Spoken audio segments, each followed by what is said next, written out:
என்னோட குட்டி room make over பார்க்கலாமா? ஆக்சுவலி இந்த போரிங் கண்ணாடிக்கு ஏதாவது ஒரு அடிஷ்னலாக ஆட் பண்ணணுன்னு வெயிட் பண்ணிகிட்ருந்தேன். அண்ட் தென் இந்த செல்ஃப்லாம் வச்ச இடம்லாம் ரொம்ப பிளாக்காக இருந்தது. ஸோ காலன் போட்டு நல்லா ஸ்ப்ரே பண்ணி அந்த இடத்தெல்லாம் நல்லா வைப் பண்ணி எடுத்துட்டேன்.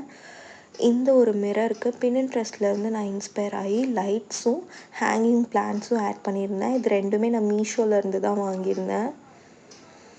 இந்த செல்ஃப் எல்லாமே நான் ஆல்ரெடி யூஸ் பண்ணது தான். ஸோ அதையே நான் ரீயூஸ் பண்ணிக்கிட்டேன். இந்த 2 புக் இப்போ ரீசெண்டாக நான் படிக்கலான்றதுக்காக வாங்கியிருந்தேன்.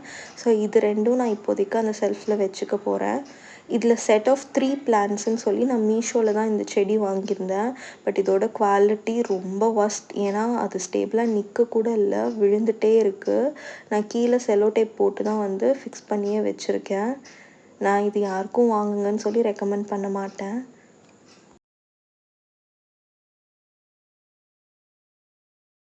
அண்ட் தென் இந்த சென்டட் கேண்டில் இது நான் மினிசோலேருந்து வாங்கியிருந்தேன். செட் ஆஃப் 4 நினைக்கிறேன்.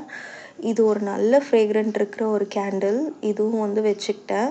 அண்ட் தென் இந்த குட்டி குட்டி ஃபெரி டால்ஸ் எல்லாமே நான் முன்னாடியே வச்சுருந்தேன். அதையே ரீயூஸ் பண்ணிட்டேன். அண்ட் தென் அதுக்கு ஒரு குட்டி பேட்ரி லைட்டும் ஆட் பண்ணி கொஞ்சம் லைட்ஸ் போட்டு அதை எலிவேட் பண்ணியிருக்கேன். இந்த ஒரு குட்டி மேக் ஓவர் எப்படி இருக்குன்னு பார்த்துட்டு கமெண்ட் செக்ஷனில் சொல்லுங்கள். உங்களுக்கு இந்த வீடியோ பிடிச்சிருந்தது அப்படின்னா லைக், ஷேர் அண்ட் சப்ஸ்கிரைப் பண்ணுங்கள். தேங்க்ஸ் ஃபார் வாட்சிங்.